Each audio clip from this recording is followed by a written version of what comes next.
Lorsque les jours se font plus courts et que les arbres perdent leurs premières feuilles, des êtres plus réservés commencent à se profiler parmi la litière. Le temps de quelques mois, ils affirmeront leur présence par leurs sporophores aux formes multiples avant de regagner l'univers de l'imperceptible. Ce monde caché, aussi discret que répandu, n'est autre que celui des champignons. Des champignons, on en trouve partout, de toutes les formes et de toutes les tailles. La structure de ceux-ci ressemble à première vue à celui d'une plante, alors qu'il n'en est rien. Ils possèdent bien un système ressemblant à des racines, mais celui-ci constitue en fait la plus grande partie du champignon lui-même, soit 90% de sa superficie. Cet ensemble principal est appelé mycélium, et se compose d'une multitude de filaments appelés hyphes. L'organe présent à la surface n'est autre que le sporophore, destiné à disséminer les spores, à l'aide du vent, et ainsi assurer la pérennité de l'espèce. Le caractère si particulier des champignons leur a valu le droit de posséder leur propre règne, appelé règne fongique. La plupart des sporophores ont une forme caractéristique du champignon, c'est-à-dire un pied et un chapeau différenciés. Ce dernier porte la partie fertile du champignon appelée hyménium.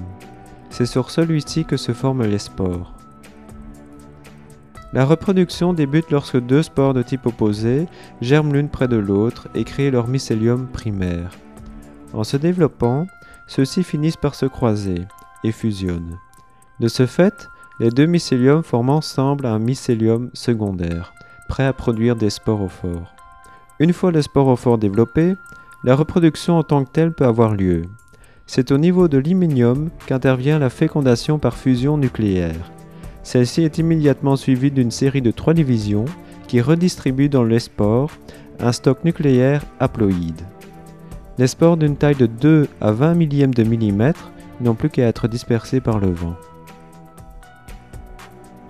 Contrairement aux plantes, les champignons ne produisent pas de chlorophylle pour synthétiser leur nourriture, mais ils la prélèvent dans leur environnement sur des organismes morts ou vivants. Les champignons sont classés en 3 catégories: les saprophytes, les parasites et les symbiotiques.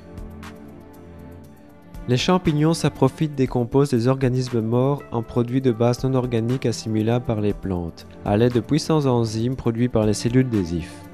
Selon la spécialité du champignon, ces enzymes peuvent décomposer des éléments aussi robustes que le bois. À l'opposé, les parasites tirent leur nourriture d'un hôte vivant, et souvent directement à ses dépens. Ils sont pour la plupart lignicoles et s'attaquent à des arbres blessés, affaiblis ou vieux. La plupart du temps, ils pénètrent dans la plante par une blessure de l'écorce. Certains parasites, comme l'armillaire couleur de miel, devient saprophyte après le décès de son hôte. Le dernier mode de vie prend sa source sur un échange mutuel entre le champignon et un végétal, le plus souvent un arbre. Pour ce faire, le mycélium du champignon va tisser un réseau d'hyphes autour des poils radiculaires du végétal afin de pénétrer dans la couche superficielle de ceux-ci. Ils forment ce qu'on appelle des mycorhizes. La symbiose créée est bénéfique aux deux êtres. Le végétal apporte au champignon la matière organique synthétisée dans ses feuilles et reçoit, quant à lui, une plus grande surface d'absorption d'eau et de sels minéraux grâce aux mycorhizes créées par le champignon. La plupart des champignons forestiers sont mycorhiziques, et un bon nombre d'arbres peuvent voir leur croissance entravée si leurs champignons manquent. Par ailleurs, de tels champignons ne créent de mycorhizes qu'avec certains arbres, comme c'est le cas du bolet élégant avec le mélèze ou de la trompette de la mort avec le hêtre.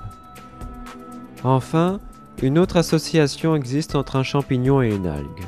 L'ensemble forme un double organisme appelé lichen. Ils vivent également sur un libre-échange, l'algue apportant des glucides aux champignons via la photosynthèse et ce dernier protégeant l'algue de la sécheresse, de la forte lumière et de la chaleur. Cette association leur a permis de coloniser de nombreux supports en de nombreux endroits. Ici prend fin notre voyage au sein du monde des champignons, un monde discret et pourtant si présent.